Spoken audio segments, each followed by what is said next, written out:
Okay, so where do we begin? So I want to begin by just admitting that what we thought was paragraph 18 is actually paragraph 18 and 19.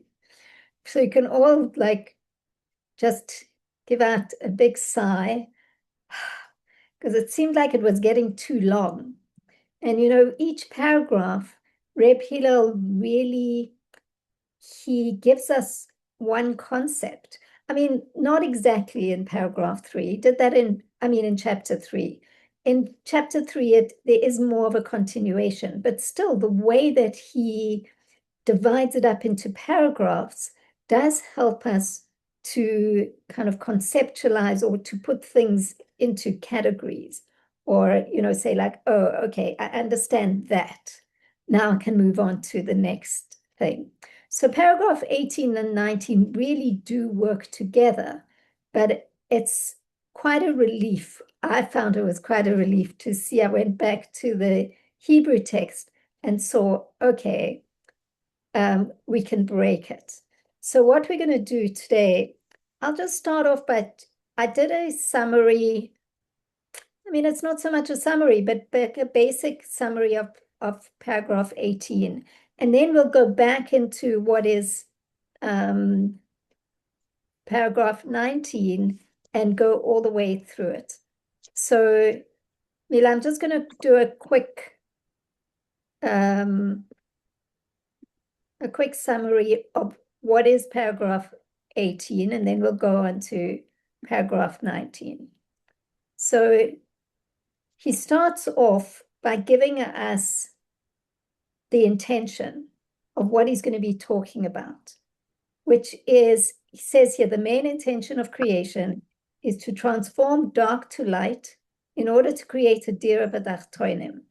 In other words, we want the Or Ein Sof, the light of the Ein Sof, should be revealed in the three lower worlds of Bria, Yetzira, and Atzila, Asiya, as it is in Atzilut.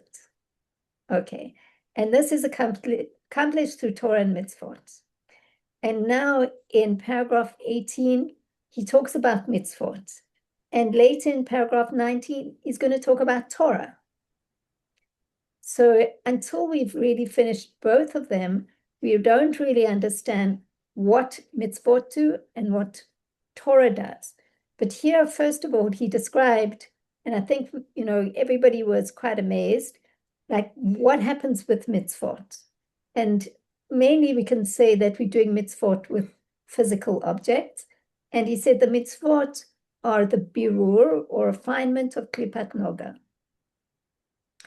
And although the birur is done by the person who performs the mitzvah, the main birur is done by the light of Hashem, which consumes or eradicates it, which means that it divests it of its mahus. And mahus in this context is mahu, like its isness, like what it is, mahu, what it is. And it becomes included in Atzilus, like its makeup. So we talked about, a cow, the hide of a cow becoming a Torah scroll.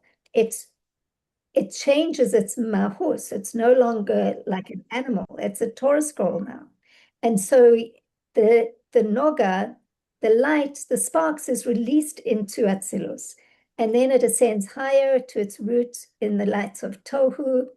And these additional lights, which were created, this noga, is then drawn down from the lights of Tohu into the vessels of Atzilut, and from there down into Bia.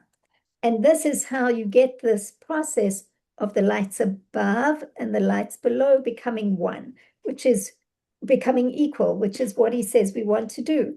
We want the light as it is in Atzilus and down here in the three worlds of Bia to be equal. That's what we're trying to do, is bring the Or Ein Sof here.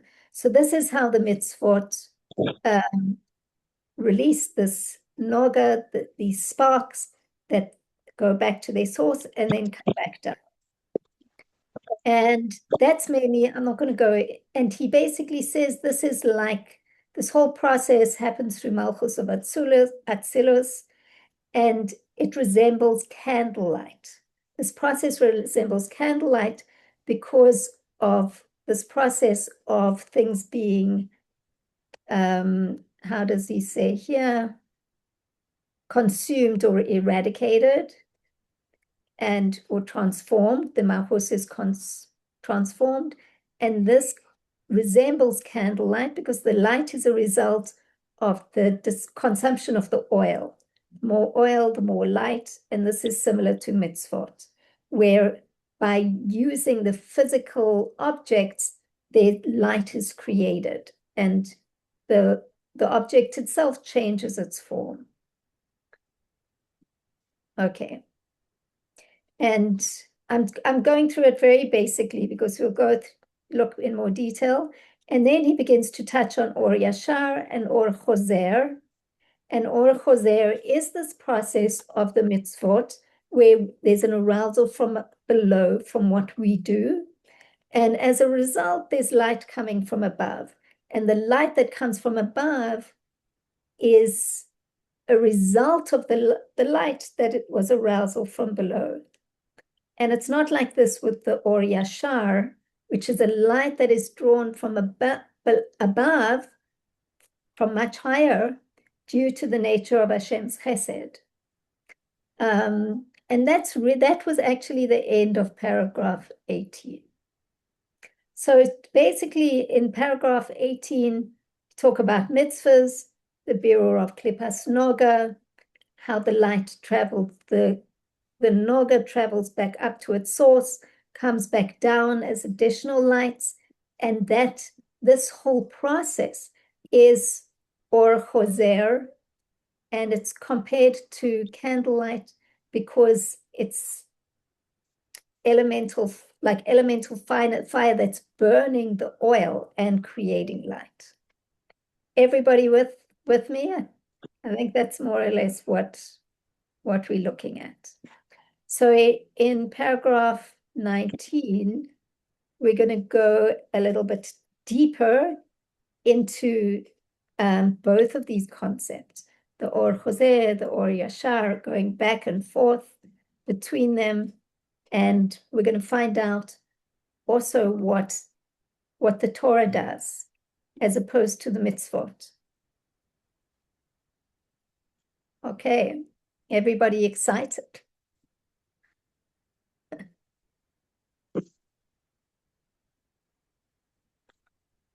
Mila, over to you.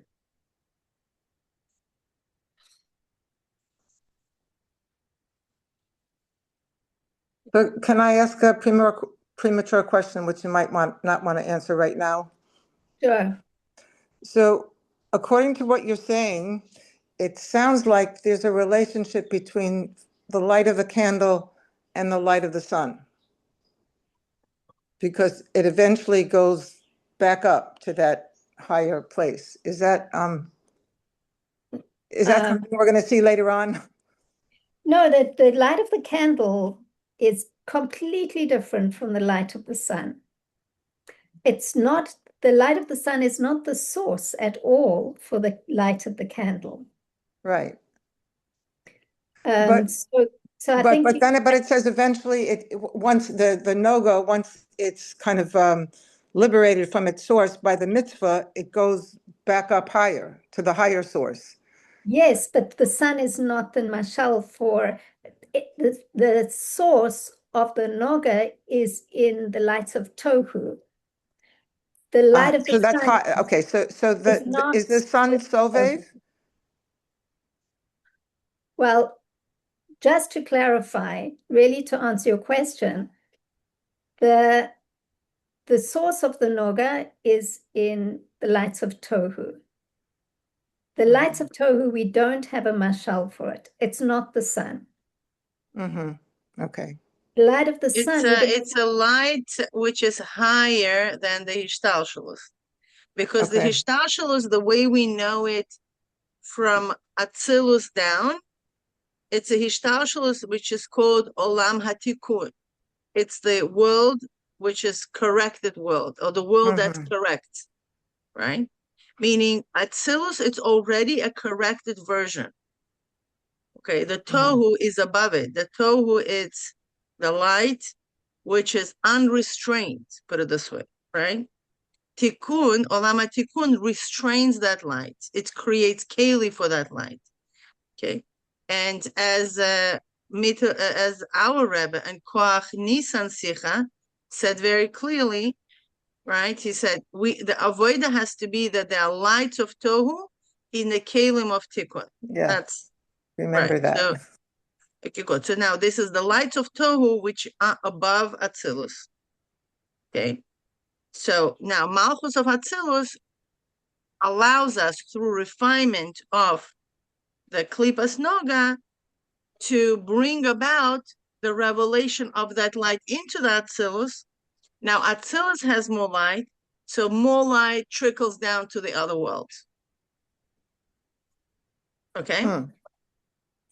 So then that brings another question. So only Yidden we're the only ones that have the mitzvos. This is 613 mitzvos.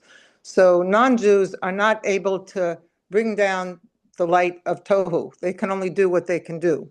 And it's up to us to bring that original light. Is that right? Is that correct? Pretty much, yeah. Yeah, that's pretty much so. What about the Sheva Mitzvahs B'nai Noach? So with the Sheva Mitzvahs B'nai Noach, they able to tap into, I believe, only Yehuda Tata. That's like a known thing. The Yehuda Tata is Malchus of Atzilus engaging within the creation. Yehuda Ilah is, the way Atzilus interacts with godliness. Okay. But still, that's a pretty high level. The Malchus of Atzilus. For non-Jews, for sure, yeah. Even for Jews, even for Jews, for sure. They could unify all of creation and to its source. That's what they could do. Meaning the creation, but they remain as a created being. It's basically understanding the creation and understand that the creation has its unified source, which is Hashem. That's Yehuda Tata. Yehuda Ilah, it's where a person's awareness of Hashem is more tangible than his awareness of self. In Atzilus, person doesn't have a sense of self the way we have a sense of self as a separate being. So is that a Beinani, what you just mentioned? The one that has that his Beinani awareness has nothing. No, Beinani has nothing to do with awareness. Beinani, it's his avoida of self-control. That's Beinani. We're learning more into avoida. A person could be a tzaddik and not understand Yehuda Ilah. I mean, I'm just wondering, how often do you meet someone whose awareness of Hashem is greater than his awareness of himself? Okay, so here we go. How many people on the Shamis of Atzilus, basically saying? I mean, I don't know. I mean, it could be that that people are there that I don't know it, I don't see it, but it comes through avoida. It's not something for free. Even Alter Rebbe, with all due respect, okay, had to work on himself to get to where he got. Although we all know that he was a new soul and it's the neshama of Atzilus. It's not like a free ticket, like, oh, you were born and you don't need to do anything. Like it's a wrong assumption that tzaddikim don't have to do anything. That's not true. They still work on themselves, and whatever that work means, they still need to be in a particular line of and actually the Kunshasei Spilos talks about the neshamas of Atzilus and how they know things from within because their mind's eye, he uses that expression. Okay, the mind's eye is not restricted, is not covered up. They don't have the same veils that most of us have through which we view reality. So having that a little bit not so restricted, allows them to see world from the inner perspective, the inner energy. Okay, versus, us seeing the world from chitzonius. Mila, I think we should go to the text. Yeah, so what we're gonna do is we're gonna go into the text. We're gonna start from where we left off, okay? And then we have prepared a worksheet, and you'll go back into the paragraph 18 and 19 to look through the worksheet, and this will, clarify things, because right now we need to have clarity between the candlelight and the sun. It's where we need to kind of compare and contrast to see how are they similar and how are they different. Okay, so instead of going to the chapter 18 to paragraph 18 and then the beginning of the paragraph 19, we're just going to finish the paragraph 19. So this one, we complete something. And then we're going to go back to paragraph 18 with a worksheet and look through. Okay. Mila, can't we go quickly through the beginning of paragraph 19 just to get the continuity? Just to read it through. The paragraph 19 by itself is not that long, so we could just read through it from paragraph 19 and on, okay? Yeah, I think we should do that.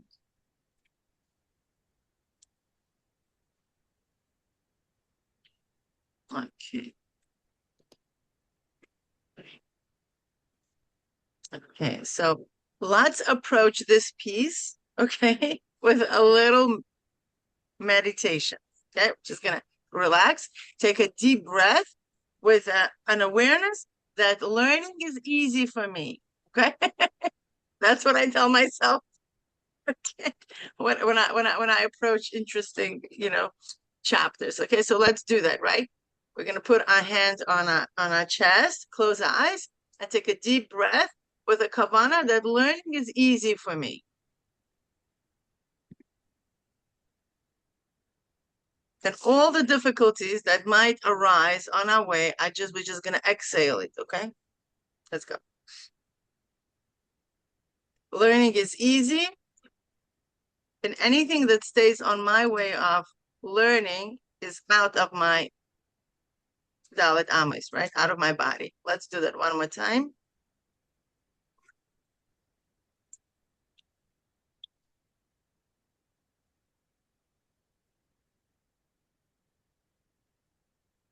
Okay, rubbing the hands, and we're gonna begin. Okay, v'hina zeu ha'hefresh bein or ha'malchus da'atzilus bein or ha'midas da'atzilus hanikra b'china zo da'atzilus, right? So this is a difference between the light of malchus and the light of zo. Zer anpin, the midas of atzilus, right? Malchus of atzilus is the seventh midah, but we're talking about that long stick, okay? Vav. Okay, there's Yud, K, Vav, K, right? Yud is Chachma, Hey is Bina, Vav is the seven Midas, and the lower Hey is Malchus. Okay, that's how the worlds are divided, right? So in the world of Atzilus, the Yud, K, Vav, K, we're talking about Vav. Okay, the Vav is the six Midas. What's the difference between the two light? Female and male, for that matter. Sh'or ha'malchus nimshach ba'olamas lefi erech bitul v'kilyon ha'nivraim shubchinas birurei noga shebachol nivra. For the light of malchus is drawn into the world according to the nullification and consumption of the created beings, which is the refinement of noga within each being. Okay, so each time when we do something based off that, that's how much light you get. You put in more work, you get in more light. It goes in accordance to the person's avodah. Okay, v'hu inyan nahira chavra shebe'or haner shul lefierach nahira uchma. Right, this corresponds to the white flame of the candle, which shines according to the dark flame beneath it. Okay, there's a dark flame, white flame. Right, yeah, everything goes. Okay, everything. Oh, we're learning something very interesting. Okay. because he had distractions camera. Up until this point, everything was clean. Yeah, give me a few minutes, please. Okay. Okay. Now, it all goes according to the flame. Okay, meaning the light comes according to the work that is being done, the dark work. You understand? It's Torah compares it. The work is dark place. Mommy, okay, because you have to work out. Mommy, second part. I said few minutes. Okay. But who inyan? Okay. But who beginas or the Shemban Hamavaret Meir Lufi Eretz Birur Fulu. Yeah, just give me a minute, please. Okay. So if you just imagine, like if you've seen a flame, the darkness, the black at the bottom of the flame, we discussed last time, is where the flame is consuming the wick. Like that's why you see black. And so what he's talking about is this or choser, which is that the light or the consumption of the flame in the oil is what gives birth to the white flame of the candle. So these are all the metaphors, the mashalim that he's giving for how the light of Malchus consumes the created beings. That's the refinement of Noga within it, is like the candle, which is consuming the oil and the wick. Okay. Okay, I can put this first so that I'm not gonna. Okay, v'hu b'chinas or the Shemban hamavar umeir lifi erech habirur, right? And this is the name of the Shemban, which is refines and illuminates according to the degree of refinement. Mashenkin or Zah. So that's what we discussed up until now, the light of Malchus. But the light of Zoh is not like this. That's it. Where the light of Zer Anpin shines automatically by itself due to the nature of Chesed. Hashem created the world because he just wanted to give. Okay? Unconditional love is coming from this place. Okay? It's not something that you have to earn. You see, Malchus, you have to earn. Chesed of Zoh, I'm giving it to you. Why? Because I am kind. It has nothing to do with you. I am kind, I'm giving it to you. Okay? Malchus of Atzilus, you have to earn. Kiyadua, the binyan hazachar v'mea chasadim, right? As we know that the structure of the masculine is from the chasadim. Okay? Shalol lefi erech esarusa deletata b'nivraim. Okay, and this is not according to the arousal from below from the created beings. And this aspect is similar to the nature of how sun shines. So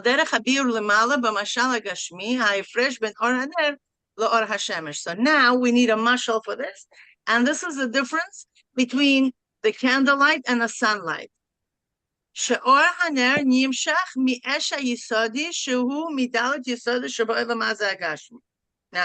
Now we're going into the comparison between the sunlight and the candlelight. Now, the candlelight is drawn from the elemental fire, which is one of the four elements of this physical world. Okay,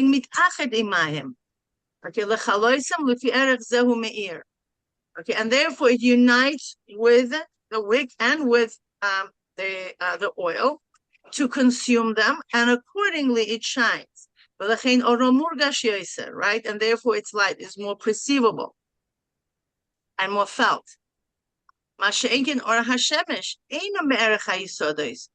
The sunlight is not of the category of the elements. So to above, Malchus of Atzilus, in its source, right? It's the source of created beings, mi'ayin leyesh, v'nikra kvod nivra, in Tikkun Ezra, right? And it's called the glory of creation, because Malchus of Atzilus' main job is to create. Okay? Now, v'gam shuhu koach eloki, and although this is a divine power,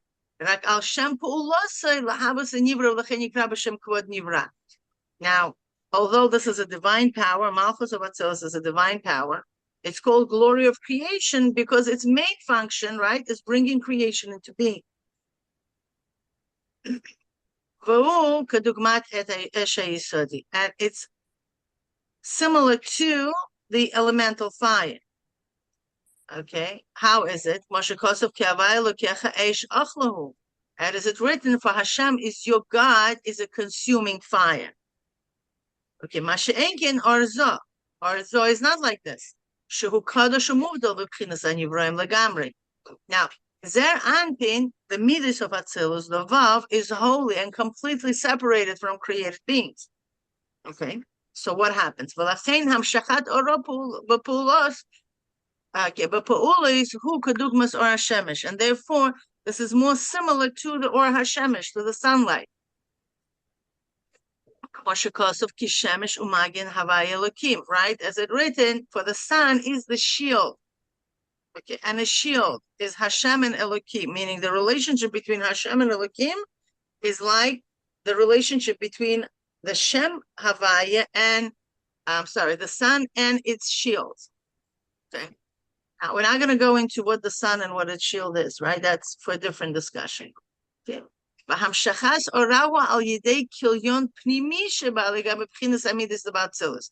now, where is the light of Atzilus is coming from? It's an internal inner expiration relative to the midas of Atzilus. Okay. So Mila, this is what I didn't understand this line at all, because up until now we've been talking about Malchus of Atzilus as being completely different from the midas of Atzilus. It is. It says, Masha'enkin Malchus Nikra Ner Hashem. I'm sorry, I skipped that line. Okay, Masha'enkin Malchus Nikra Ner Hashem. Whereas the Malchus is called the candle of Hashem. Gaham Shachas Oirahu Alidei Kilyon Hapnimi Shabbat. Bebchinas Midas Atzilus. Okay, so we're talking about compared to Malchus, or compared to Zo. Zo shines. The Malchus, okay, kind of eats up herself. Do you understand? How she eats up herself, like the fire. What fire is doing is really not logical. What fire is doing? Because what gives existence to fire? To the candle, right? It's oil and the wick, right? So why are you burning it? What's it got to do with midas of Atzilus? No, nothing. The midas of Atzilus are different. But it says relative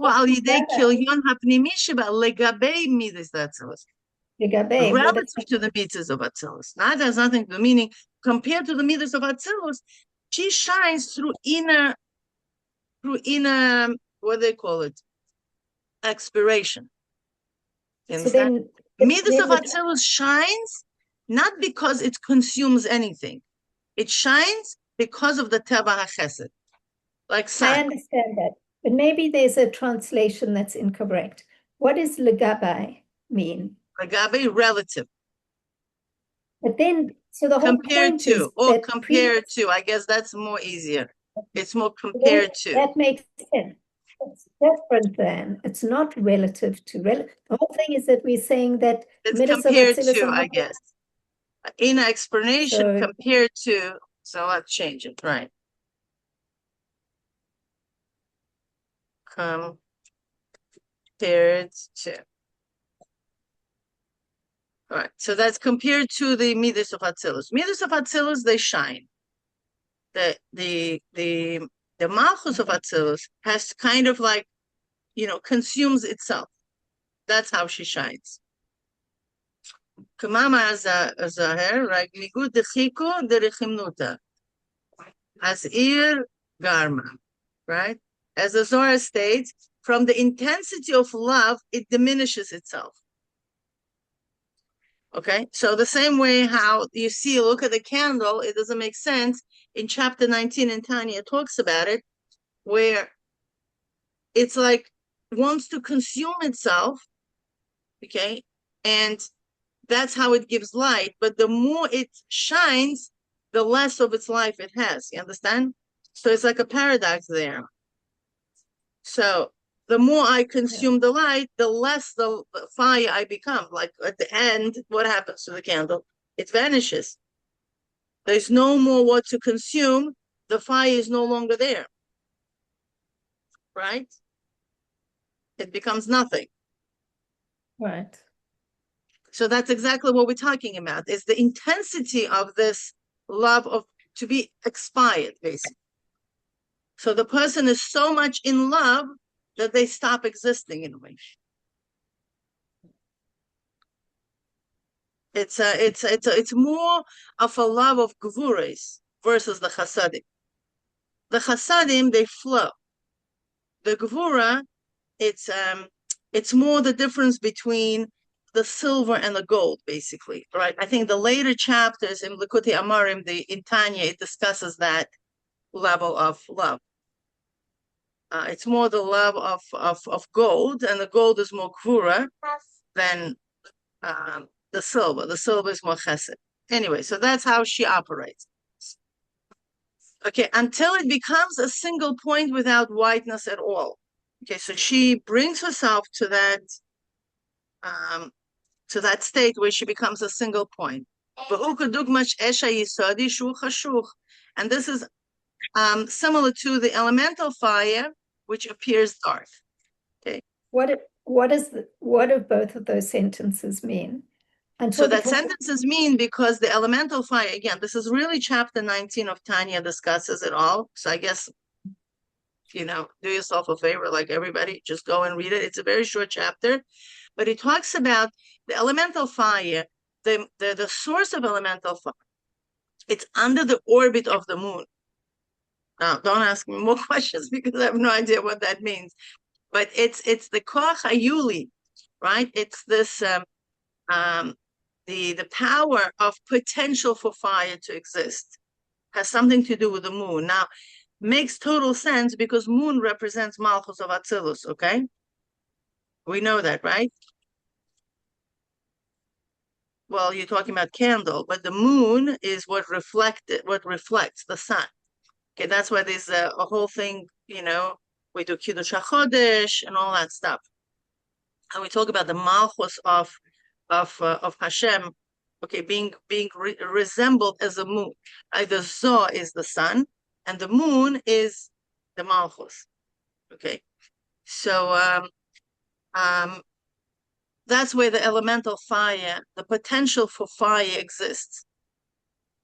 Okay, so now, and if you look on the other side of the moon, right? Remember, we're trying to peek now. All the scientists are going to see the other side of the moon that never been witnessed.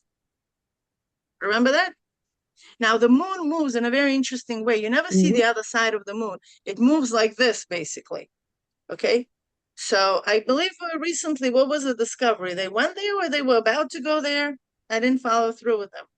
So it's interesting, right? Like we're coming more and more closer to Yom Mashiach. We want to discover the moon fully, to see the full moon. Okay, so that's exactly under the orbit of the moon. Apparently, that's where the source for fire exists. So now, when you go down there, do you see fire there? No, the same way how you're not going to see fire in a Flintstone. Remember the first chapter. Evan Tzur doesn't have any fire there. Moreover, this Evan Tzur, okay, this Flintstone could sit under the water for ages, okay? You take it out, you cut it, you see no fire there. Then you take something, you strike it, it gives fire. That's what we're talking about, okay? So the source for elemental fire is under the orbit of the moon, whatever that means. And if you look at it, it's dark, okay? And yet it has a potential to give all of the fires, that's where they go. That's why the fire looks up, because it looks up to its source, which is what? Tachat Galgal Yareach, right? Under the orbit of the sun. And it's ready to consume everything just to go back into its source, although it will vanish. That's what doesn't make sense, because that's the love of the neshama. The love of the neshama is exactly the opposite of the love of the animal soul. Why? Because the level of the neshama, she just wants to completely dissolve into godliness, okay? Although she will be completely nullified within the godliness. She's not going to have a sense of self, and that's exactly what she wants. So it's compared to the fire, okay? That's why the fire also flickers, okay? It's as if he wants to depart from the wick to go back to its source, although it will completely vanish. There'll be no longer that flame in existence. Okay? So anyway, until it becomes a single point without the whiteness at all, right? And as we see, it's dark. The Esha Yisodi is that. Why? Why is it? It's due to the intensity of its bitul to its source, which is the potential, right? The power of Yuli. And Dafka through this complete bitul, where she becomes completely nothing, like a dark point, that's exactly how she draws the light. Does that make sense? It doesn't make sense. Because drawing of the light is chesed. And she goes into the complete nullification, which is gevura. She's as if stops existing. Okay, that's exactly what happens to the moon by the end of the month, right? On the 29th, there is no moon. You don't see it. There is a moment where nobody from nowhere around the world can see the moon. That's exactly, she becomes nothing. She becomes this small little point, okay? And after through this nullification, a new light is drawn down in Rosh Chodesh, okay? And then she starts growing again. She goes through that cycle, okay, of full growth, and then becomes nothing again. And then that's, by becoming nothing, that's how she draws new life. Okay, so she works in exactly opposite of how the masculine power of chesed grows. He just shines, that's it. You take, you don't take, you need, you don't need, I'm shining. Like the sun. Okay? But al yedei zeh nimshach ba'or. Mila, I just want to check the translation on that, because it says, and through this light is drawn into it. And through this light is drawn into it. There's a comma there. Right. And through this process, the light draw, it's true, that's what it is. And so through this, what is it? Through this process of self-nullification. The light is drawn into where? Into it, into that black dot. And then she becomes big again. Wait a minute. Into her, into the Malchus of Atzilus. Oh, so that's, but I don't know if that's a good translation. Al yedei zeh nimshach ba'or v'nas. And through this, the light is being drawn down to her or to it. I call Malchus her because it just makes more sense. Oh, so it's into Malchus of Atzilus. Yeah, okay. Into it, we could call it Malchus of Atzilus. Malchus of Atzilus. So we know what it means, right? But nasid b'chinas ner l'hayir tosefes oires b'chol gimel olamas debiyah, right? And it becomes a candle to illuminate additional light in the three worlds of Bri Yitzir Asya. Imagine like your oil completely vanishes, you become nothing, just black dot, and all of a sudden through this Hashem adds more oil now. So the it there is also Malchus of Atzilus, and it, meaning Malchus of Atzilus, becomes a candle. Exactly, yes. V'na'asit, right? You see over here, it's interesting. In Hebrew, they also refer to it as feminine. V'na'asit, and she becomes. Maybe we should put she there, because it just doesn't mean anything. Yes, okay, and she. And she becomes a candle to illuminate. V'zeu b'chinas hey kedulakman v'dalamever. And this is the level of letter hey. This is the lower hey, right? As explained earlier, and this is understood, right? And it's enough to understand.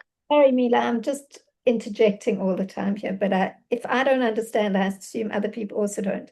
The letter here, letter hey here, is that referring to Bina? Or this is what we just know? No, that's the lower, this is the lower hey. That's the Malchus. If he's saying, as explained earlier, that was never explained earlier. That's not something that was mentioned at all. I don't think the letter Hey was mentioned at all. We just did the letter Yud. So then maybe we should read the Mittel Rebbe's chapter 3 first. Maybe he mentions it there. Okay. That also happens because a lot of times he referenced the Reb Hillel referenced the Mittel Rebbe as it was already earlier discussed, not necessarily in his writing, but in Shara Yichud it was discussed. Okay. So if we look up, I will look up. Hashem. Okay, Mazeu ki ner mitzvah b'Torah or, and this is what it says because the mitzvah is a candle and the Torah is light. Right? We all know this. Actually, this book is written ner mitzvah b'Torah or. Okay, the Shariachot is called ner mitzvah b'Torah. Val yedei mitzvahs mevarerim birurei noga. Right, and through mitzvahs we refine the refinements of noga. So meaning mitzvahs is candle, ner mitzvah. But Torah or okay.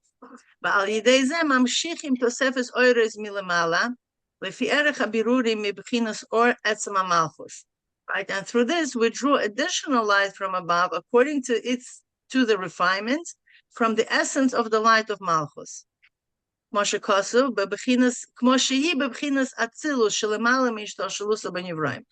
as explained, okay, in the level of Atzilus, above, it's enclothing in created beings, right? What's the essence of Malchus? That's the level of Malchus before she descends. Okay, that's where the light is coming from. Ner mitzvah, and this is called Ner mitzvah. But through the Torah, mamshichim or mibchinas hamidis datzilus, shelemala mibchinas Malchus. But when we study Torah, we draw light from the midas of Atzilus, which are above Malchus. Okay? Mila, I just want to stop there and get people to just like take a breath and realize what was just said there. Because this is something, maybe everybody knows this, but he's making a very strong distinction here. Up until now, he's told us where the mitzvot draw light from Malchus of Atzilus. And now he's telling us, where does Torah study draw light from? And he's saying it's from Zeir Anpin, from the Midas of Atzilus, which is a very exalted level. It's, right. It's really something to stop and just take a gulp and realize what he's saying. So I'm wondering whether the light, when one learns Torah, the light that's drawn down from Zeir Anpin, does that depend on how you learn Torah? I mean, it would seem to me that someone that's more, that like a beginner learning Torah, it's maybe not from such high a light, but I don't know if that's correct. So you're applying Malchus paradigm into the Zohar paradigm. Right. You cannot do that because you're saying like the more you get, your study of the Torah, whatever that is, it trickles down that. It's hard for us as feminine all of a sudden to realize that study of the Torah can be just like a freebie. You understand what I mean? All you need to do is just study Torah. You trickle that infinite light. You understand? But maybe even if you don't understand it, even if on the level of a preschool child just repeating something. Oh, for sure. Yeah. That's study of the Torah. 100%. Even Batmimos, where they're completely just reading it because they're afraid of the belt, right? As they say, maybe from the fear of Ritzua. Okay, whatever that means. Okay, or because they want to get a candy. Doesn't matter. I mean, they still tackle into that. That's incredible. That's like easy access. Exactly. That's why there's always a balance between, but let's not forget, on one level, okay, that you are getting the Zohar of Atzilus, which is higher than Malchus. But remember, the mitzvahs, what happens to them? They bring the light of Tohu. Torah does not bring the light of Tohu. Mm-hmm. Okay, so that's why there's have to be a balance between the two. Okay? The Torah and the mitzvahs, right? Although you'll see that throughout generations, different chachamim, right? They had more of an inclination where the main avodah was, whether it was Torah study or the performance of mitzvahs. Although there were big chachamim, but they still made more of an accent, either or, right? Because it's hard to be in a perfect balance between the two. Mm-hmm. Okay. It makes me think, I was mentioning to my rabbi in South Africa, Rabbi Weinberg, about when I was in South Africa, about learning Shari Yuchud with Reb Hillel of Paritch. And we had a long conversation. And at the end of the conversation, he said to me, you have to understand that Reb Hillel was not a maskil, he was an oved. That everything he's teaching you is ultimately, you have to, it has to impact your actions. And I thought that was interesting. He wanted to make right. It is because that's exactly what it is. There are those who were more, on the side of the Haskalah, meaning Haskalah not as an enlightenment movement, but more of an intellectual capacity to comprehend. And there were those who were more on Avodah levels. Avodah level is the work with self. It's more of the refinement level. So yeah, he was more into the Malchus of Atzilus versus the Zoh, right? That's, in our terms, we could actually say that, right? Although he was quite a big maskil, but that's where the accent is. It doesn't mean that he didn't study Torah. It's where the bottom line is. Rag Bechinas Atzmius HaMoichin, right? Which is only the Atzmius HaMoichin, the Ima V'Abba, Nimshachim B'Mides, right? What does this mean? That its root is above even the essence of the Mides. Okay, or the Gufa B'Shor Shuhu L'Mal M'Bchinas Etzem HaMides, right? Now, the light, which is drawn down from the Mides of Atzilus, this is the light, its root is above even the essence of the Mides. Okay, Rag Bechinas Atzmius HaMoichin, rather, it is from the essential intellect of Abba Ve'ima, which is Chochma and Bina, that flows into the Midas. Now, the Midas don't have their own identity, right? Where the Midas have their light, it's from Chochma and Bina. Remember chapter 2, right? The Midas don't just appear from nowhere. It's what happens in the Chochma and what happens in the Bina that they give birth to kids. Imagine, like, kids don't just appear in a package, right? Like in mail. Like they need to have a mother and a father. So the same thing is with Mides. Mides, they don't just appear to shine on the world. They appear through Chachma and Bina. And this is the level of the Holy One that reads and studies opposite of him, right? That's what we're talking about when the person studies Torah alone. It's actually what ends up happening is that it's Hashem is standing right in front of him. Okay, that's a very awesome detail, right? Like when you sit down to learn, is actually Hashem is like right in front of you, who reads and studies opposite you, right? There's always two that have to go back and forth. Yeah. Can you just make it lower? Please, thank you. Okay, V'zehu Alma Amla the Oraita the Leila Min Shimsha, right? And this is the supernal coil of Torah that is above sun. Wow. Okay. What do you mean what's above sun? Because if the Midas are the sun, it's coming from above the sun, which is what? Chochma and Bina. Bahu Kedugmas or Hashemish Canal. And this is analogous to the sunlight as explained above. Right? And this level is called the Torah's light. Okay, mikol hanal. The bottom line, right? Those who, and this is understood from everything what we have learned above. Shebechinas kayus ha'olamais nimshachim letzorech etzemav his havus hanivroyim v'yesh b'ze beis bechinas, right? And it follows, right, from all of the above that the vitality, right, that the chayus, Remember, again, we're going into Or, Chayus, and Koach, right? It's taking us back into where he began from. Okay, that the level of Chayus that's in the world being drawn down, okay? Why the level of Chayus was drawn down? L'tzorech hishabus, right? Because we want to create the world, right? The creation, right? Yesh b'zeh beis b'chinas, right? Meaning the whole purpose of creation is that there will be a creation. And now we have that there are two levels, Chayus and Koach. The power, which is the Chayus and the Koach. Ach hashefa hapnimis nimshachas bahem al yidei Torah u'mitzvos. However, the inner flow, remember, comes, draw down through Torah mitzvahs performed by Israel, by Bnei Israel, right? Torah mitzvahs Israel oisim. You get it? V'yesh b'zeh beis b'chines. And there is two aspects, or yashar or chazer.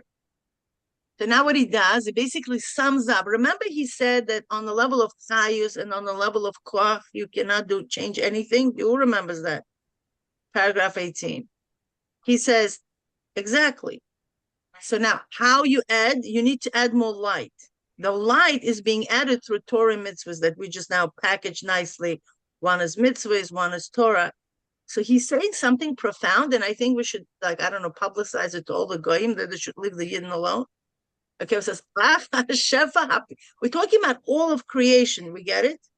We're not talking about my household. We're talking about all of creation. The entire creation is dependent on how much light there will be, right? Based on how much light there is, there will be chayus to the world added, so there is actual creation can take place. And therefore, it's going to give more koach to the creation, right? Where the formation of creation will take place.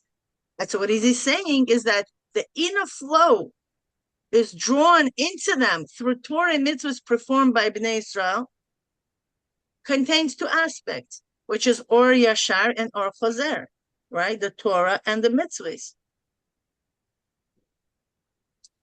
Shu Kadayme Or Hashemesh Or Haner, Kanal Ba'arichus, right? And all these are the matshalim of the sunlight and the candlelight as explained above at length, and this is enough to understand. So this is like a profound statement that all of the creation of the world really depends on the Torah mitzvahs that we perform.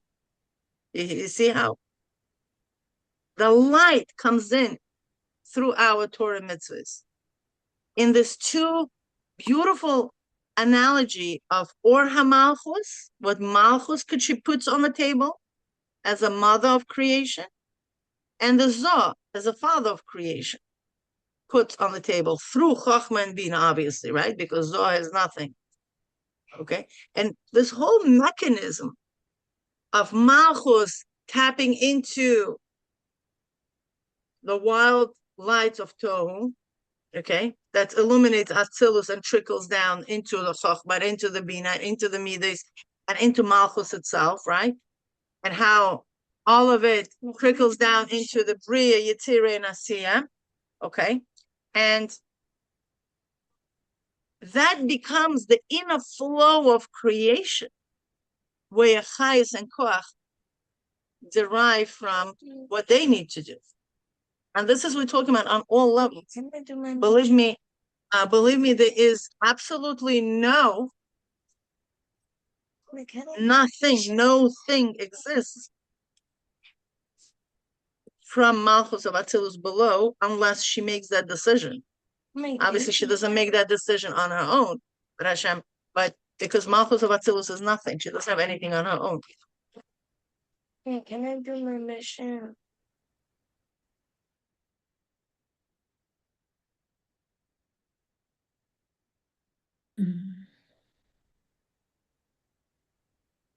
I just want to ask something. Sure. When Mila was saying that, and it says earlier that you can't increase that light between of Chayas and Koach. How, like, what does that mean in terms of our avodah? Like, Is it because there's an infinite light? No. That's not what she said. She says once things are in chayas and koach, then it's kind of yesh to yesh. You can't. That's not where you can make change.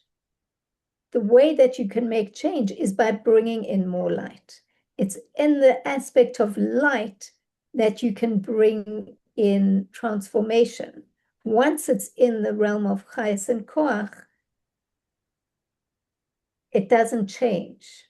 It just kind of moves around. So the place where you can bring about transformation is on the level of light. I'm just trying to think of an analogy like with healing or with so many things. We try to bring about change in realms where we can't really change. Very often you have to bring in new information, which is light, or new, a new energy, something new in order to change it. We do it in relation to sickness, and to healing, where sometimes you have to go outside of the system, as it were. And from what we learned before, that chart that we did of Or, Chayes, and Koach, you see that Or, even the candlelight, was analogous to the realm of the brain, of thought, whereas Chayes and Koach were already in the body, as it were. Do you see the difference? Do you see what she's saying? That if you want to bring about change, you have to tap into the level of Or.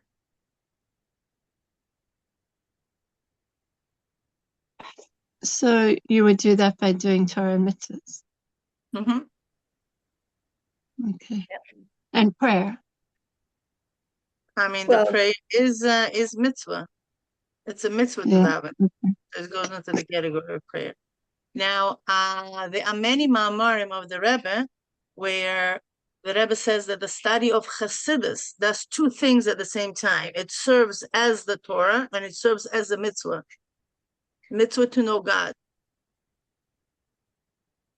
You see the difference? The Chassidus is brought down with the Torah of Rashbi, and Rashbi would do two things at the same time. The Torah of Rashbi performs two things. It serves as a Torah, and it also serves as a mitzvah.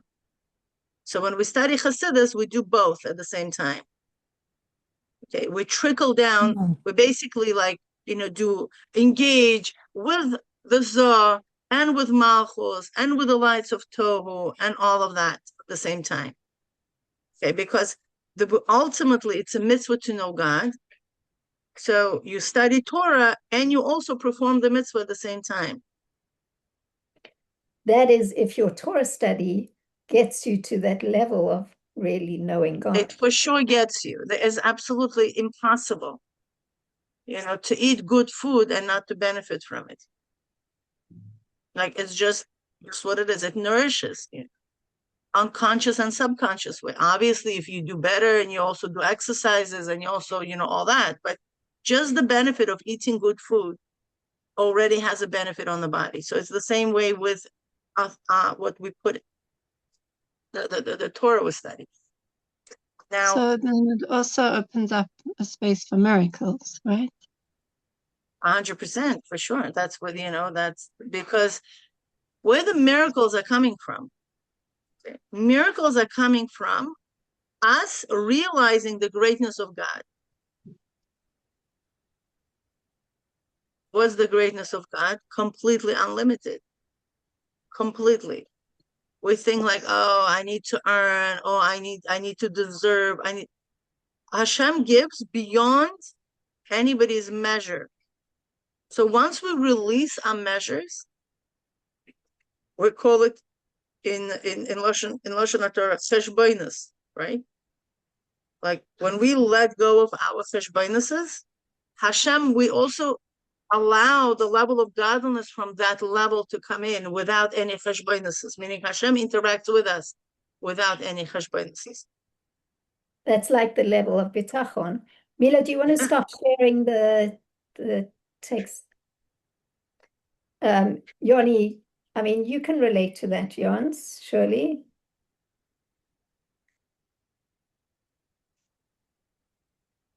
Yeah, I'm still trying to do miracles now. Yeah, but you experienced when you have complete bitachon that thing that miracles happen. And I think what the way that Mila described it is very profound. It's like when we use our like mind and heart and we limit what's possible consciously and mainly subconsciously, then the miracle doesn't have a vessel to hold it. But when you have absolute bitachon, which is a consciousness, it's not like you can't pretend. You can't pretend to be having bitachon, which we try to do sometimes. Maybe that's, the difference between emuna and bitachon. When your consciousness becomes really a vessel for the positive outcome, the most positive outcome. And I don't know if you want to share with people what we're talking about, but yeah, then you see that so-called miracles can happen. I kind of wonder whether is it possible to try to do miracles, or is it more that if we get our awareness and consciousness on that level, then there's an opening for other things to happen? Because I think that trying to do miracles for me would be expecting a certain outcome, which is limiting. Why? Why? Why is it limiting? Because then it would get me back into the mindset of, if it doesn't work, if I don't get the result that I wanted, then then it's not possible, or whatever. But you want a feel certain like result, huh? But you want a certain result. A person is sick. He needs healing. Why me wanting to be healed is limiting? Because there's always a possibility if the person is not healed, then you lose faith, which is limiting. Because that's, you see, the whole possibility of you to think that there is possibilities of you not getting healed, where is this coming from? Is it coming from having a bitachon that Hashem will heal me? Or this is coming from a doubt that maybe he will not? No, it's still very confusing because it really is an oxymoron, okay, between betochen and amuna. And for instance, if a person is not healed, then that was Hashem's will that person didn't live or wasn't healed. But that's what I'm trying to say. There was never Hashem's will for that. Hashem's will is your will. The greatness of Hashem, and when a person doesn't have a kavana in Psuki de Zimra to say this pasuk properly, he's not yet to Psuki de Zimra. Okay, Psuki de Zimra is a part of davening where we discuss about greatness of Hashem. And greatness of Hashem, that Hashem does the will of created beings. That's the biggest greatness of Hashem. Hashem is not a dictatorship. You need healing. That means this is what the Hashem's will is. I don't know. I know it sounds like so. It only brings me back on a very practical level to, I mean, this was like 15 years ago, that when I was davening for my son, and he had a life-threatening illness, and was in stage 4, and the doctors had whatever the doctors are going to say, and that we didn't get that out. Well, whatever. Maybe I didn't have the right desire for the right out. I'm not sure, but the fact that he didn't survive the illness, I could say, it was because I didn't have enough bitachon. And I'll tell you what it is. I think what I was taught, and it saves a lot of that back and forth and not wanting to project what happened in the past to what's going to be in the future. And it's really saved me a lot of that digging, because truly that digging never helps anybody. And for you, I learned it's very, very simple from one mashpeh. He says, everything up until now was hashgacha pratis. Everything from now on is a freedom of choice. And for some reason, it just gave me a peace of mind about all my mistakes that I've done up until this point. Yeah, of course our mistakes are hashgacha pratis, but So that's it. So that's what we're trying to say. You know what? I would not want to go back there because obviously losing own child is an exceptionally traumatic experience. And I don't think anybody is there to go back and say, oh, this happened because you didn't have enough bitachon. I don't think anybody has a right to say that. At the same time, you want to, right now, navigate life from a new perspective. Okay. So you never want to go back and try to see, oh, that happened because of this, that because of this, because truly it has nothing to do with now. What happened in the past has absolutely nothing to do with now. And the only desire to look at the past, okay, and draw some kind of conclusion, to my opinion, is a big Yetzer Hara. It's not coming from a pure source because it's irrelevant to what's happening now. Do you understand what I mean? It's just like wanting to kind of resolve, but the resolve is, as you said, it's a ratzon of Hashem, and that's it. And that's why maybe you did not, had that piece of information what we are discussing right now. That's also a reason. We operate from now on. That's it. But that's I had whatever information I had whatever information I was meant to have at that time. Exactly. And that's it. And that's what it was. That's what it was. Okay. But right now we have eyes in front of us, not in the back. It's because we meant to look forward. Although there are many animals that have, bees that have in the back because they need it for their survival. But human species don't need survival to have eyes in the back. We have two eyes right here. We'll look forward, which is now and moving on. Okay, and anybody who wants to look back at the past, you know where it's coming from. It's not coming from a good place. Because I don't know. I mean, we absolutely we learn from the past. I don't know. I did not learn anything from my past. Believe me. I'm sorry to say that. It's like the hashing of that whole thing, and one day I'll sit down to tell you about everything what happened to me in the past. Okay, who cares? But so learning from the past is not the same as getting stuck in it. Maybe, but again, you need to know your own mental health. You need to know your own Yetzer Hara very well. Okay, but from few sentences what you just said to that particular experience, I don't see there is a need to go to draw about bitachon and what happens when a person has a bitachon and what happens when a person does not have a bitachon, and then eat yourself from that point up. Why didn't you have what you're supposed to have and all that? It's just like not an area where you want to go.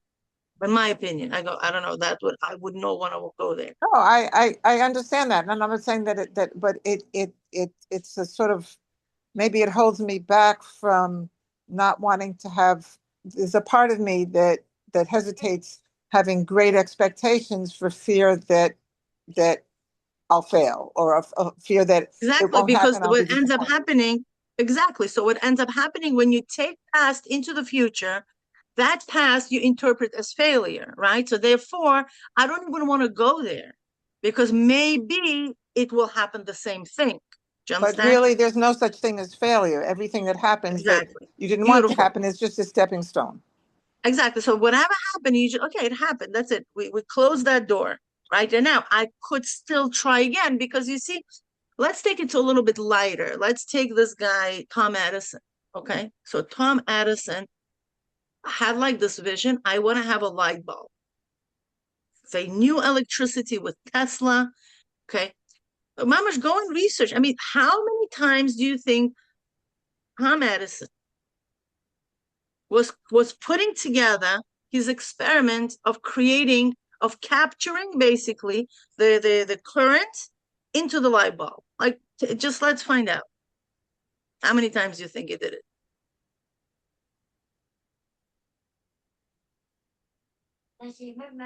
I think it's closer to 3,000 times.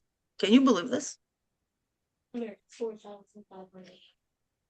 I mean, even 1,000, according to one opinion, is 1,000 times, 2,000. Doesn't matter. Let's take the lowest 1,000 times. Can you imagine a person was so persistent of getting what he wanted to get with 1,000 times failing, literally failing. He failed. It didn't work. He tried, it didn't work. He tried, it didn't work. He tried, it didn't work. How long do you think he was committed to his vision of, of putting the light bulb together the way we benefiting, the whole world benefits from it, if you think about it, right? What if he would fail? He said, you know what? I had 800 times. If you would go to any psychologist of that time and of our current time and says, you know, I have this crazy idea and I tried 800 times and I don't sleep at night because of this, okay? What should I do? What do you think? Anybody will say, continue doing it? I mean, what sane person would say such a thing? Okay, people would say, yeah, you tried your best. You did everything what you could have possibly done. And listen, 800 times is amazing. And ta-da-da, and ta-da-da, relax. I'm going to give you a few tranquilizers so you could sleep better at night. Okay, that's what any normal person would do. No, but he consistently did it and did it until it was a successful outcome. So you do it until you get successful with it. So you tried your bitachon in one area, it didn't work. Try again and again and again and again until you crack the formula. You will crack the formula because the Torah is not stam saying things, okay? And if Torah says us that that's how we become successful, this is the formula. We mess up one time, we try another time and another time and another time until we become successful with this. To my mind, that's the only way. The failure is not an option. You don't take it. The failure is just to tell you that you need to try something different. But the failure is there not to tell you, stop doing it. Okay. Are we going to get to the worksheet? No, we're not, because we have 5 minutes left. We committed to doing it. Anyway, I shared this in the group, the worksheet. So please look through it and see if, you could answer the question, see if you could, make sense out of it. Because paragraph 18 and 19 is literally obsessed with this whole distinction between how candle operates and how sun operates. And truly what he's trying to do is first, because you see, we first divide and then we put together. Any concept works like that. Okay, any new thing that we learn, okay, we first, what the word for it? Differentiate. No, there's a word for it. Together. Yeah, well, first, synthesis is when we put things together. Analysis, I'm sorry. It's first analysis and then synthesis, right? In Bloom's taxonomy, that's how they describe. It's actually very nice. You could look it up. Bloom's taxonomy talks about, the high order thinking, and that's how it works. We first synthesize things. We first break it down into its components, okay, and see each part, how it works differently, okay? And then we put it all together as one mechanism, right? Because that's the only way how we can put things together, when we know how each part works differently, right? So you learn, for example, you go to medical school, you learn about human body. They learn about hands and feet and brain and different parts of the brain and eyes and this and that. And then eventually they see it as a whole. Okay. And that's like with everything. Like, so now this is concept. He deliberately divided, brought us into cloud, that there's or, chayus and koach, right? The whole chapter 3. And then we went into all the details about how each one of them works and different mashalim. And then he zoomed into the or. He said, you know what? Or is the main one. Look how or works now. The sun and the candle, okay? He brought it into practical Torah mitzvahs, Malchus of Atzilus and Zoh, okay? Yeah. Discussing all that. And then now, right, last few sentences is putting it in a bigger perspective again. That, you know what? You want a change? It's an or. It's in the light. Because the rest is a result of it. Okay? So if you have 50% of light, how much chayus and koach you're going to get? Based off the 50%. Okay? It's not enough for you. no problem. Add more light. You put 70%, so you're going to have based off 70%, right? It's like the mashal is given. You know, there's a famous story. It's actually beautiful. I think it was for Rebbe Rashab.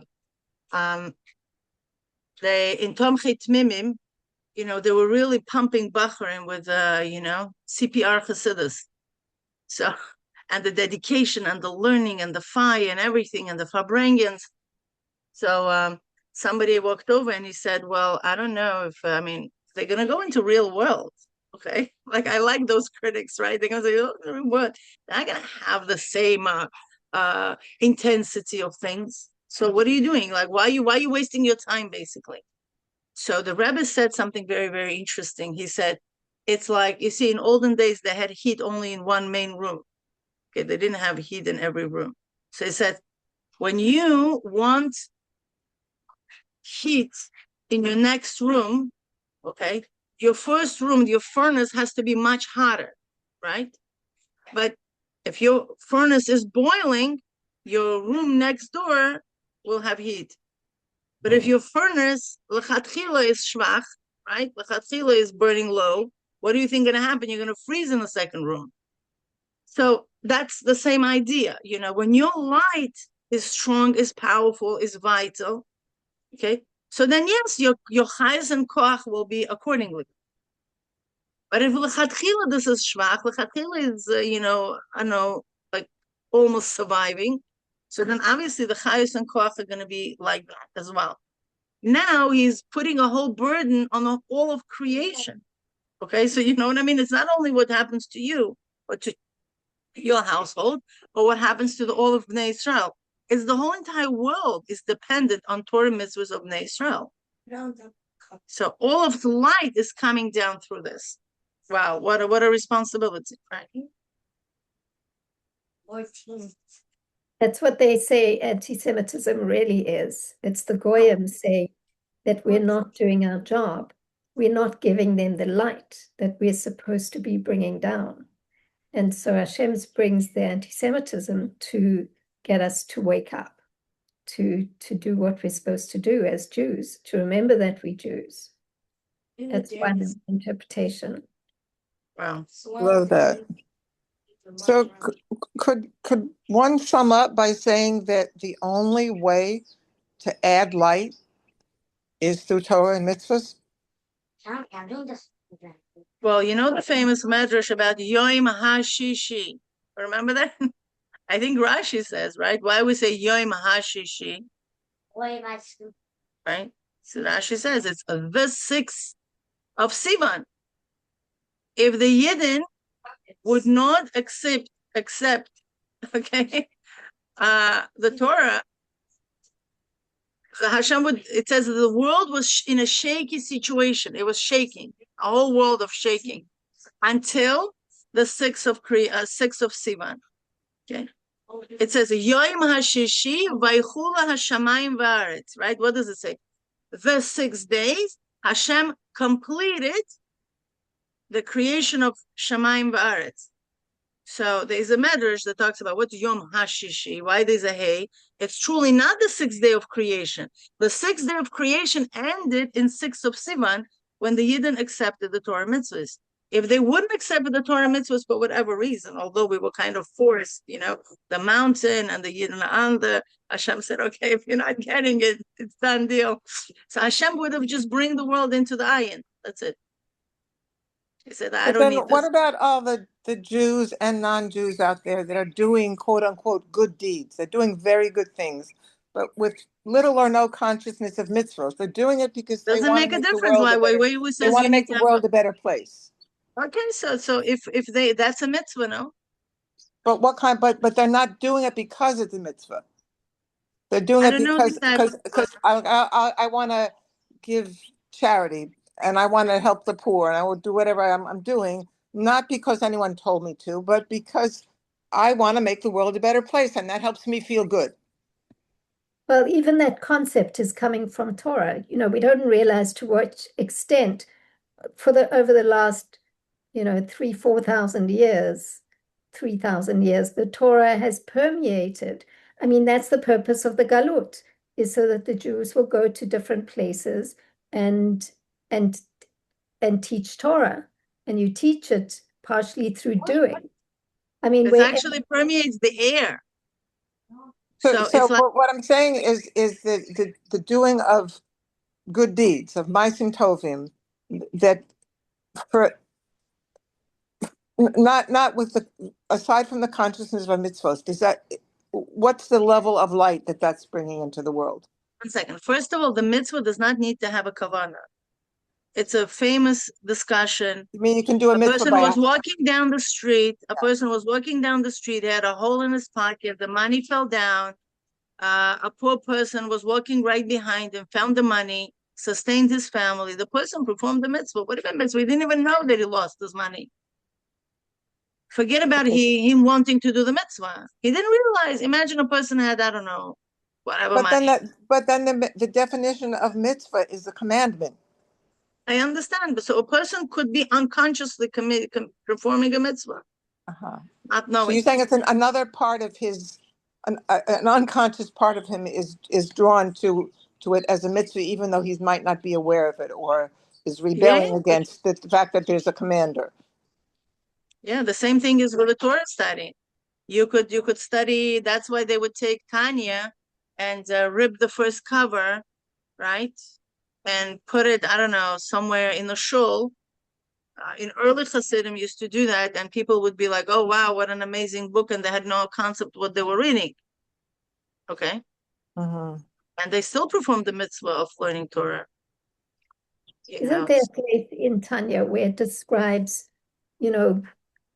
that if you have kavanah, then the then the mitzvahs or the Torah learning, they elevate to different levels based on the kavanah. I mean, it's not that all mitzvahs and all Torah learning reach the same levels. They're different. I mean, it's spoken about even in terms of tzedakah. There are different levels of every mitzvah. And what happens as a result of that is also different.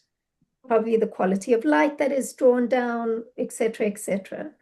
It's not just, what a level playing field. There are many levels. Just to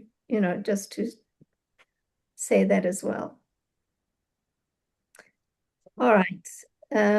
We good for today?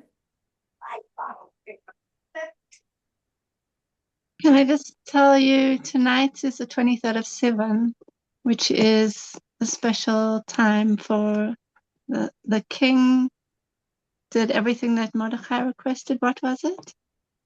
I can post it on the group if anyone wants. Yeah. It's a special time to ask for all blessings and to get them answered. This is when we got a ring from the king, when Mordechai got a ring from the king, from Achashverosh, and Achashverosh told him, like, okay, now you go and do your own decrees.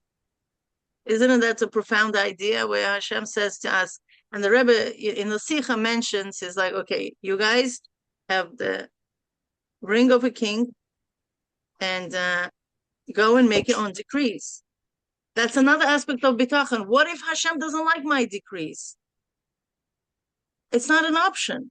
Like literally, this thought is not coming as an option because Hashem says to us, go and make your own decrees.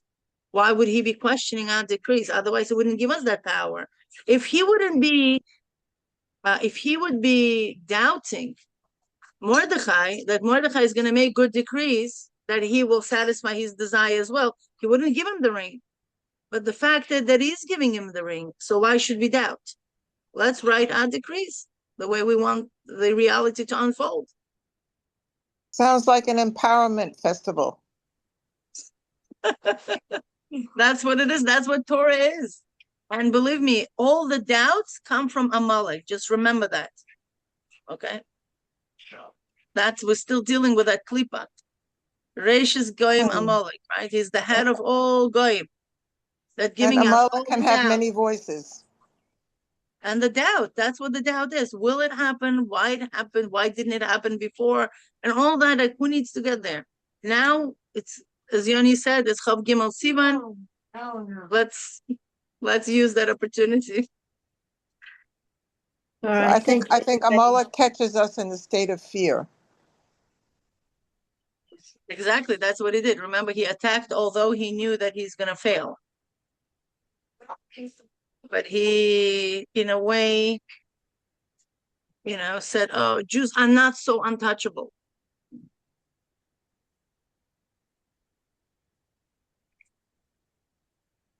Okay, I love you all, and we could go on for this forever, but I'm sure we're going to go now and elevate different parts of the world, and we'll see each other on Sunday. Lila, I'm sorry, I wanted to say one thing, but maybe it's the wrong time to say it. Should I just say it in closing? But it's going to open a whole discussion, so I'll say it, and then we should all hang up. In life, when we learn a system and then we try it, then in general, in the business world, you evaluate. Let's see, you learn how to do the system right, based also on past experience. If you're saying that bitachon is a totally different frequency, that you do not learn what it is based on past experience, then we need to know that. Then we need to know this doesn't work like anything else. This doesn't work like a business plan. And therefore we would have to learn how to use a system that doesn't have the same frequency as anything else that you know about in life, and to learn how to use a totally different system that you cannot evaluate, figure out what it is based on your past experience. So that's fine, but then we have to learn the system. Yeah, it's a new system. In mindfulness, that's called being open to the outcome, whatever it is.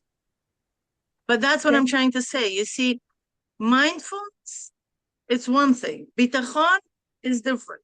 Bitachon is 100% assured that the reality will unfold this way. That's it. You literally just direct the godly flow. Nobody knows. Wait, very few people know how to do that, because it's a system that doesn't fit the rules of anything else in the world. So we never really practiced it effectively. So with start all of practicing. that, You know, Tom Edison, Saratoga, Tom Edison also. I heard what you said. That world, came, no. One second, was living in the world. 1 second, was living in a world that never ever experienced what the light bulb is. They had no idea. He was the only I know all that. person. I know, wait, I know what you said. That determination in him came from a different part of the brain than bitachon. How do I know it? I didn't research it. As soon as you said it, I could sense it. If you do the research, you'll see. The determination to make something work comes from a different part of the brain than what you're talking about in bitachon, let's say, with health things, et cetera, et cetera, et cetera. It's just a different part of the brain. So it doesn't 100% apply. I'm just saying, if bitachon is a system unlike anything else in our experience in life, then we need to learn this new system. Not as if, why do you say that it's a different, 1 second, why do you say that it's a different part of the brain? Where you get that from? Because of what I said. You're saying we can't judge what it is. We're trying to figure out what it is and how to do it. We cannot judge at all based on past experience. That's not like you do in the business world. In the business world, so the same way, 1 second, so that the same, exactly, there's no feasibility studies on that. So the same way how Tom Edison could break his head on energy and stamina and do 1,000 times until he got it right. I think it's the same brain part. I want this. I don't think it's the same. I don't think it's the same. I think you're both saying the same thing, because I agree with Saratova, and just thinking about what I related, that the fact that I had an experience in the past and there was an outcome that wasn't one that I davened for, maybe or maybe not, that can still exist at the same time as the openness to the future, and they can exist at the same time. Exactly. But I believe it is a different part of the brain. It is a different part of the brain, because when we get stuck in so if you call it the world of Malchus, of learning from the past, and this happened and that happened, that's all, we operate in Teva, and the brain is habituated to respond to that, to what we've learned. But then bitachon is coming from somewhere else. So you're both right. They're both true. Maybe we should, Mamash need to leave. We should do a Farbrengen on this. Well, no, we need a step-by-step system, not as if anybody has it. Okay, what do I do, et cetera, because it's unlike anything that we've ever experienced. So everybody's just mucking around in the dark. And then you have people walking around lecturing Rahmanullah for they went through very difficult things, right? The dilemma did. And so they go around lecturing about B'tachon, but it's still, and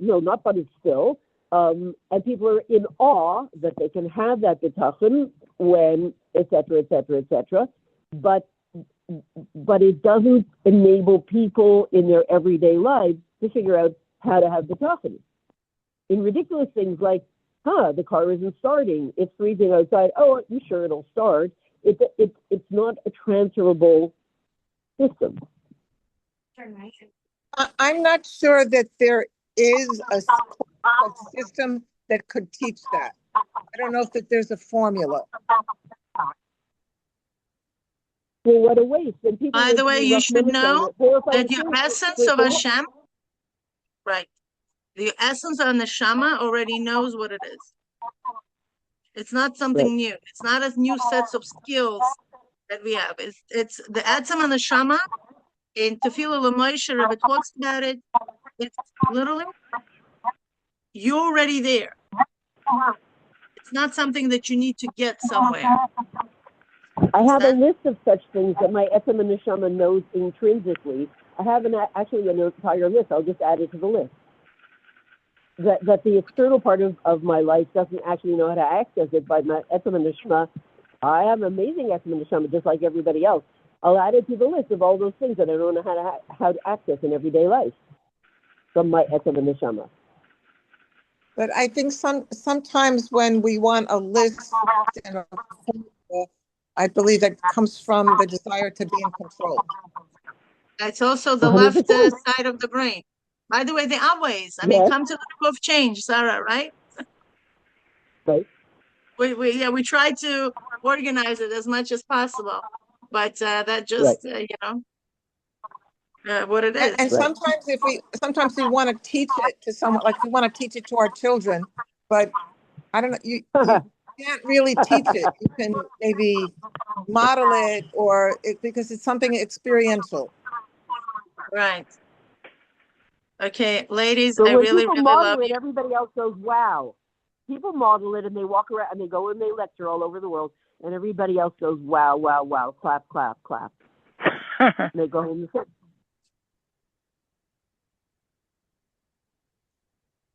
Okay. And they go home feeling inadequate, feeling like, wow, I can't even do it when the car gets stuck in the mud. Sorry, if it's a personal thing, it's very easy to talk about. If it involves somebody else, if I've decided I'm just going to go right ahead and someone else might be hurt by it, that's not good either. I have my B'tachon, it's going to turn out the way it's supposed to turn out, so that means somebody else who might get involved with me might get hurt by it. Okay. But I'm just saying, it doesn't, Sylvia and I, we always have these discussions. Can you teach somebody else how to have B'tachon? Especially since when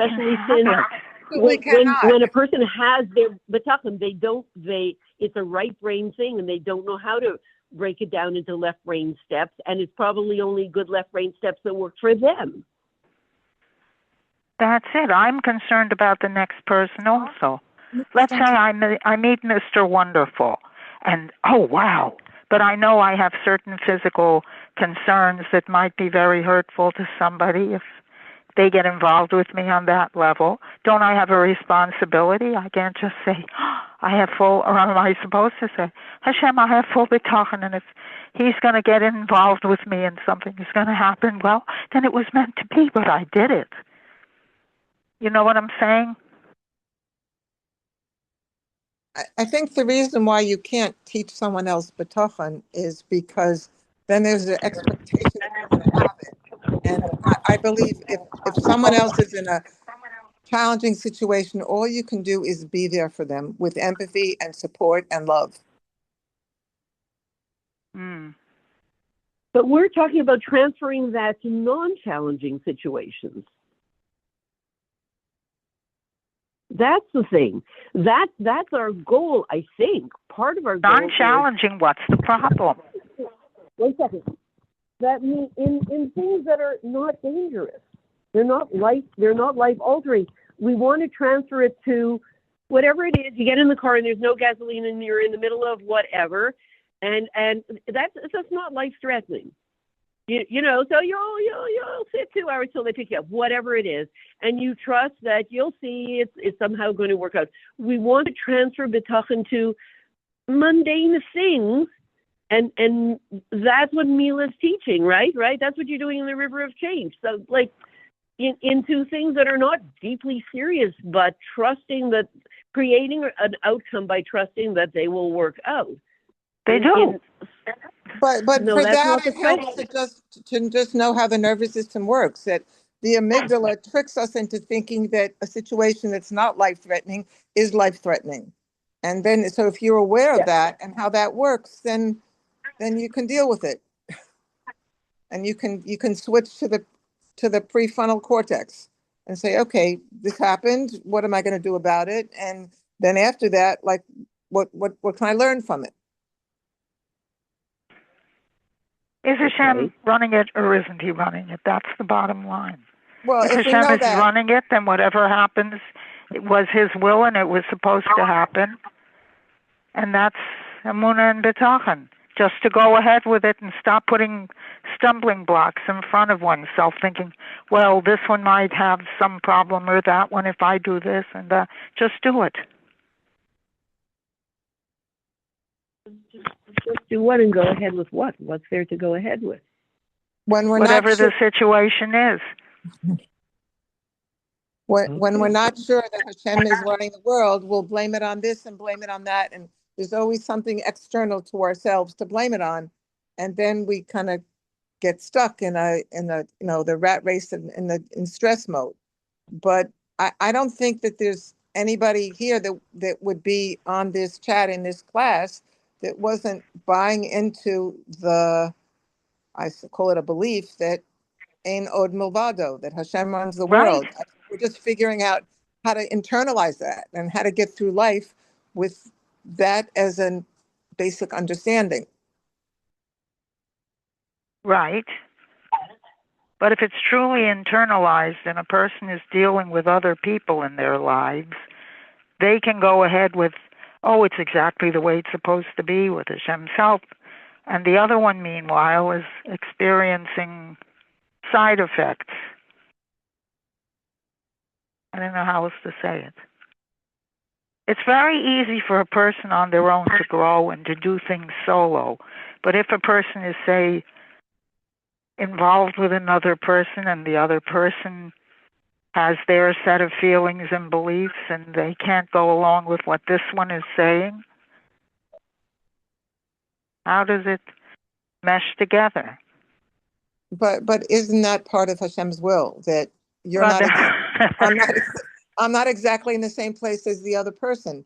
And so for me, the big challenge is to not get outraged with someone who's doing or saying something that's against my values, and to hold space for that person is the way they are because of who they are and their experience, whatever it be, and to try to flip around the outrage into possible compassion. And that's a challenge. But all it's like, because you know what, Hashem wants us to make peace with each other. Ultimately, that's what I believe. How you get there, that's another thing. Okay, I'm with you on that one. So anyway, I think we've got to go. So Sartova knew that he was throwing a wrench into the fire, and this is going to be spark anew for bringing. Right. Okay. Okay, well, we'll end now, and Bezrat Hashem will do a little Farbrengen with all these thoughts. Thank you, and Bezrat Thank Hashem. you, Mila. Bye-bye.